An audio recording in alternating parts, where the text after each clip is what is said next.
विश्वविद्यालय और उच्च शिक्षण संस्थानों में जातिवाद और भेदभाव को खत्म करने के लिए जरूरी है कि इस संबंध में बिहार सरकार अपने प्रदेश में उक्त यूजीसी गाइडलाइन को लागू करे तथा इस आशय संसद द्वारा अध्यादेश लाकर इसे कानून का रूप देने हेतु केंद्र सरकार से मांग करे।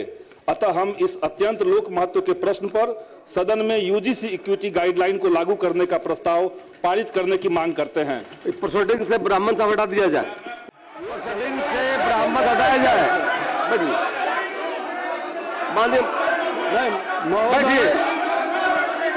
हमने आदेश दे दिया है। महोदय, हर समाज का मैं सम्मान करता हूं और इस तरह की मानसिकता समाज के अंदर जहाँ बोलने वाले लोग हैं महोदय, आज मेरा देश कमजोर करने में आप बैठिए समाज के प्रति जो जहर, सब लोग बैठ जाइए, सुनिए ध्यान से। ये कोई समस्या है, हर समाज के लिए है।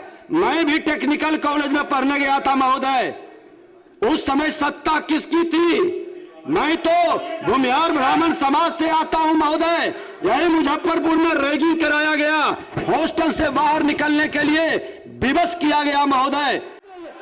सुन लीजिए पूरी बात, वो ब्राह्मणवाद कहा गया। ब्राह्मणवाद कोई जाति नहीं है। और जहां तक जाति की बात है, पिछड़ा वर्ग, दलित वर्ग और अति पिछड़ा वर्ग की बात कही जा रही है, किसी जाति विशेष की बात नहीं कही जा रही है। विश्वविद्यालय में रोहित वेमुला, 2019 में मुंबई के मेडिकल कॉलेज की छात्रा पायल तड़वी, 2023 में आईआईटी बॉम्बे के छात्र दर्शन सोलंकी आदि की सांस्थानिक हत्या कैंपसों में जातिगत भेदभाव और उत्पीड़न के प्रत्यक्ष उदाहरण हैं। यूजीसी द्वारा माननीय सर्वोच्च न्यायालय और संसदीय पैनल को दी गई रिपोर्ट के अनुसार 2019 से 2024 तक उच्च शिक्षण संस्थानों में जाति आधारित भेदभाव और उत्पीड़न की घटनाओं में 118% की वृद्धि हुई है। इसके आलोक में जनवरी 2026 में यूजीसी द्वारा इक्विटी गाइडलाइंस की घोषणा की गई, लेकिन इस गाइडलाइन को मजबूती से लागू करने की जगह ब्राह्मणवादी मानसिकता से प्रायोजित आंदोलनों के बाद सुप्रीम कोर्ट द्वारा इसे स्थगित कर दिया गया। हालांकि कर्नाटक और तेलंगाना की राज्य सरकारों ने अपने उच्च शैक्षणिक संस्थानों में जातिगत भेदभाव और उत्पीड़न के खिलाफ रोहित वेमुला एक्ट की संभावना का संज्ञान लिया है। विश्वविद्यालय और उच्च शिक्षण संस्थानों में जातिवाद और भेदभाव को खत्म करने के लिए जरूरी है कि इस संबंध में बिहार सरकार अपने प्रदेश में उक्त यूजीसी गाइडलाइन को लागू करे तथा इस आशय संसद द्वारा अध्यादेश लाकर इसे कानून का रूप देने हेतु केंद्र सरकार से मांग करे। अतः हम इस अत्यंत लोक महत्व के प्रश्न पर सदन में यूजीसी इक्विटी गाइडलाइन को लागू करने का प्रस्ताव पारित करने की मांग करते हैं। प्रोसीडिंग से ब्राह्मण से हटा दिया जाए, प्रोसीडिंग से बैठिए, प्रोसीडिंग से ब्राह्मण से हटाया जाए। महोदय, बैठिए। महोदय, हमने कहा है, हमने आखिर से कहा है प्रोसीडिंग से ब्राह्मण हटाया जाए। बैठिए, बैठिए, हमने आदेश दे दिया है। महोदय, हमने कहा है प्रोसीडिंग से ब्राह्मण से हटाया जाए। माननीय मंत्री महोदय, इस तरह की इस तरह की सरकार का उत्तर हो रहा नहीं, ये सरकार की बात। बैठ जाइए, गलत कहा उन्होंने। महोदय, मैं माननीय ब्राह्मण शब्द हटेगा उसमें से प्रोसीडिंग से हटा दीजिए। चलिए महोदय, जाति सूचक बात रह जाएगी। माननीय सदस्यों से कहेंगे कि संविधान में विश्वास है, संवैधानिक संस्था का सम्मान करते हैं, तो इस तरह के भाषा का उपयोग कतई उचित नहीं है, क्योंकि आज किसी की भी मृत्यु पूरे समाज, पूरे देश, पूरे राष्ट्र के लिए क्षति होता है।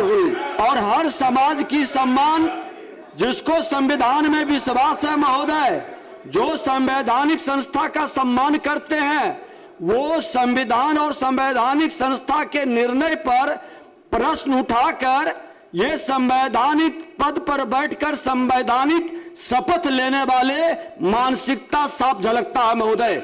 हर समाज का मैं सम्मान करता हूं और इस तरह की मानसिकता ये समाज के अंदर जाट बोलने वाले लोग हैं महोदय। आज मेरा देश कमजोर करने में आप बैठिए संदीप समाज जी, के प्रति जो जाट सब लोग बैठ जाइए, सुनिए ध्यान अरे से। ये कोई समस्या है, हर समाज के लिए है। मैं भी टेक्निकल कॉलेज में पढ़ने गया था महोदय, उस समय सत्ता किसकी थी? मैं तो भूमिहार ब्राह्मण समाज से आता हूं महोदय। यही मुजफ्फरपुर में रैगिंग कराया गया, हॉस्टल से बाहर निकलने के लिए विवश किया गया महोदय। मैं भी तो भूमिहार ब्राह्मण समाज से हूं।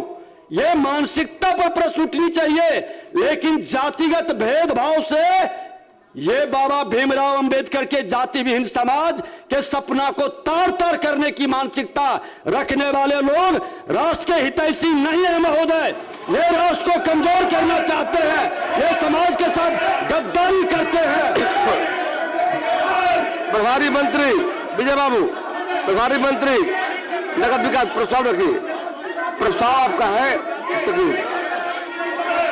पढ़िए पढ़िए, छोड़िए ना महोदय, महोदय, अध्यक्ष महोदय, मैं कंपनी अधिनियम 2023 की धारा 395 के तहत भागलपुर स्मार्ट सिटी लिमिटेड का वित्तीय वर्ष 2016-17 बातें आ गई। श्री शंकर प्रसाद, श्री गौतम कृष्ण, श्री गौतम कृष्ण, श्री गौतम। आप सुन लीजिए पूरी बात। वो ब्राह्मणवाद कहा गया, ब्राह्मणवाद कोई जाति नहीं है। और जहां तक जाति की बात है, पिछड़ा वर्ग, दलित वर्ग और अति पिछड़ा वर्ग की बात कही जा रही है, किसी जाति विशेष की बात नहीं कही जा रही है। और इस तरह के शब्दों का प्रयोग करके चोर, ऐसा लगता है कि चोर की दाढ़ी में तिनका है। जो लोग गलत किए हैं उन लोगों को तीता लग जा रहा है, नीची लग जा रही है महोदय। इसलिए सदन में इस तरह की बात करने वाले लोग खुद जातिवाद से ग्रसित हैं और इसलिए इस तरह की बातों। तिवारी जी बोलिए, तिवारी जी कोई आपको लोग आप पढ़वा दिए। अध्यक्ष महोदय, ये जितने बैठे हैं ना ये विपक्ष में, ये कोई ब्राह्मणवाद समझता नहीं है, लेकिन इन लोगों को इतनी तकलीफ है ब्राह्मणों से। और सुनिए पहले मैं बताता हूं आपको, सुनिए।